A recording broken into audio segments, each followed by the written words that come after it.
Boa noite, pessoal, tudo bom? Mais uma vez estamos aqui, né? Com mais um programa, mais um vídeo. É a terceira parte, né? Sobre aquele programa, será que a Bíblia diz tudo? Provavelmente que a segunda parte muita gente ficou se questionando, né? Muita questão da Eva, questão de divisões.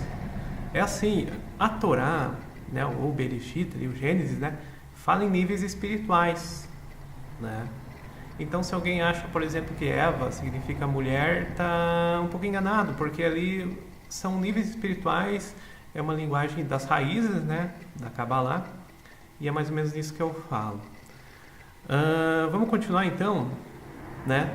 Outro tema interessante são as árvores, né? Nós sabemos que tem aquelas duas árvores, a árvore da vida, né, e a árvore do conhecimento, Ah, ou a árvore da morte, né, conhecimento do bem ou do mal. Ah, ou árvore da penetração, como eu já vi alguém falar também, do bem e do mal. Então tem todas essas terminologias da árvore, né? A árvore da vida é a Torá. A árvore da vida é a Bíblia, é a lei, né? É a lei cósmica, a lei de Deus. Né? E tá a vida. A árvore do bem e do mal se relaciona aos demônios. O que cabalistas chamam de clifot. Clipot, né? Clifot. Os clifotes são conchas, né? São cascas que ocultam a luz. A luz de quem? A luz do Criador, né? A luz de Deus. Então, esses demônios, no caso, eles revelam paixões, vícios, né? Maldades e vai embora, né? É que a tradição do Tania, né? O livro cabalístico chama de rachá, é o perverso. O perverso, ele reflete esses clipotes, né? O que os cabalistas, os sábios, chamam de outro lado, árvore da morte, né? O outro lado, né? Outro tema interessante, mas voltando um pouco a Eva, Eva foi reparada através de Miriam, né? Através de Maria depois. Né? Então não tem culpa nenhuma mulher no meio disso tudo. A grande questão é a humanidade, que através dos partos fim, né? Níveis espirituais, ela quebrou aquela única alma que tinha Adão, né? Adão Harishon, e se transformaram em várias centelhas de almas, que somos nós, né? Então nós temos que voltar ao caminho, né? A reparação, a correção, né? Até para voltar nesse Gan Eden, para voltar nesse Atzilut, nesse nível superior, paraíso de Deus, né? Então esse é caminho de volta aí com adesão ao Criador, com amar o próximo como a si mesmo, que é o principal mandamento, né? Ou mitzvot, né? Se resume todos os mandamentos 613 ou 10 do amar ao próximo com a si mesmo e amar a Deus, né? Sobre todas as coisas, pronto, não tem mistério, não tem muita dificuldade, né? Quem é a serpente? A serpente é outro parte sufim, é outro nível espiritual inferior, que alguns cabalistas chamam de coração de pedra, né? Então esse coração de pedra é um dos níveis mais inferiores de desejo, né? Que a humanidade chegou mais afastadas de Deus também, mas ao mesmo tempo com maior desejo, então ajuda a buscar o Criador de volta, né? Então esse desejo é usado também para atrair a luz do Criador, por meio da doação também ao próximo, né? Então a serpente, alguns traduzem como Nahash, que é a concupiscência, né? Tem a ver com o desejo mesmo, né? Quatro rios do Éden. Quatro rios do Éden pode ser com a analogia de várias situações, né? Os quatro arcanjos, por exemplo, nós falamos de ordem dos anjos, ordens e luzes, né? Os rios são luzes do Criador, né? Então luzes superiores lá do Gan Éden, nesses níveis superiores. Até o Zohar fala em Éden superior, no Éden celestial, né? Então, para quem procura jardim por aqui, né, o Zohar já corta um pouquinho dessa situação. Outro tema do Gênesis interessante é Noé, ou Noá, né? O Noá, ele é o justo, então ele é escolhido, né? Escolhido pelo Criador para sobreviver numa arca. Agora sim, essa arca, né? Se você ler em comentaristas da Torá, os sábios, eles falam que não é um barco, né? Não é um barco. Tanto é que a palavra arca é a mesma palavra da arca de Moisés, né? Do Moshe, e da arca da aliança é a mesma palavra, né? Então você não vê, por exemplo, um barco na arca da aliança e você não vê um navio em Moisés. Então, tem da parte esotérica do Noé. Alguns falam que é 888, né? Então, uma referência ao Cristo, né? E uma referência também ao que eles chamam de matriz. A matriz é a alma. É uma alma que sobrevive à morte, no caso ali, ressuscita, né? Então, a arca de Noé é a nossa alma ressuscitando, a nossa alma ou reencarnando, né? Para até chegar na perfeição de ressuscitar. Judeus também acreditam em reencarnação, até por um detalhe. Alguns, né?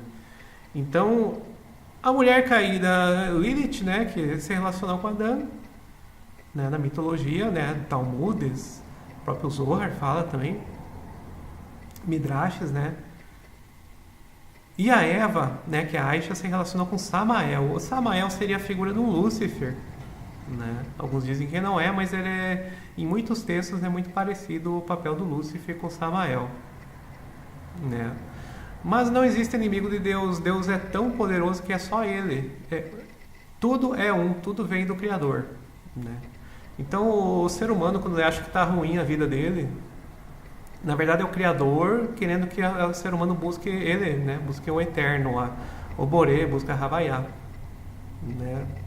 Então o Havaiá é as 3 letras, né? O tetragrama.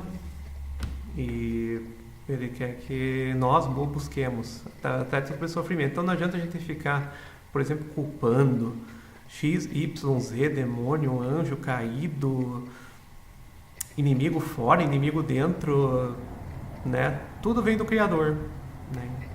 Então busquemos amar o próximo e buscar o Criador, que as coisas se resolvem, né? Da parte do Noé, voltando um pouquinho mais, os esotéricos falavam que ele era um Manu, né? Era um titã, era um gigante, né? Então a gente vê assim as histórias, por exemplo, mitológicas, filmes, né, mostrando os gigantes na época do Noé. Um livro importantíssimo para ler, para entender esses gigantes, é o livro de Enoque, que inclusive na Bíblia Ortodoxa da Etiópia existe, está lá dentro.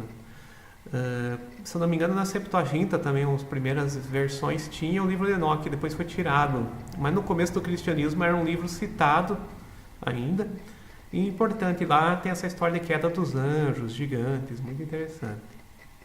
E dos esotéricos, Noé, filho, né, é um gigante também, né? Então, as coisas são mais complexas do que a gente imagina dentro dessa história esotérica, né, essa parte mais mística da Bíblia, né?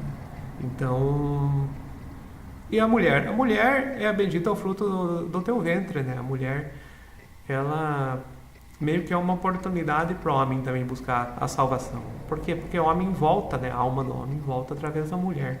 Então a mulher, ela simboliza um templo, isso em textos, figuras esotéricas, uma arquitetura sagrada, tá tudo lá. Então, a mulher é a arca da aliança, a mulher é a arca de Noé, né? A arca simboliza uma parte feminina, uma matriz mesmo.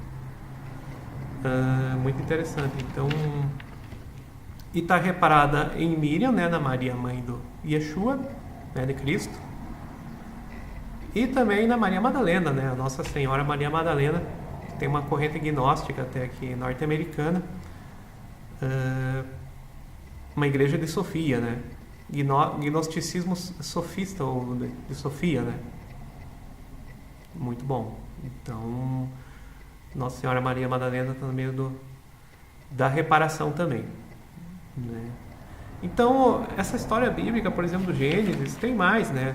Tem, por exemplo, os 3 filhos de Noé. Simbolizam as 3 partes da alma: Nefesh, Ruá e Neshama, né? O Neramá.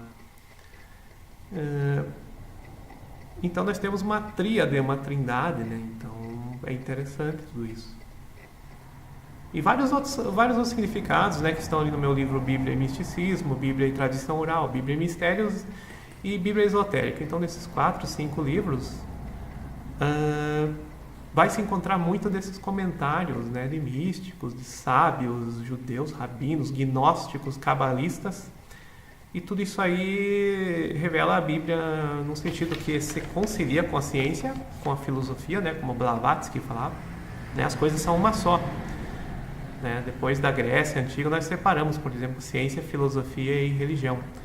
E na sabedoria uma só.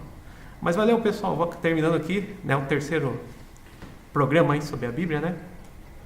Leia o meu site aqui embaixo. Tem programas, tem e-books, vídeos, programas de rádio, links para todos os blogs. Bíblia e Misticismo pode ser o blog que interessa, né? Para ler todos esses assuntos aí. Valeu!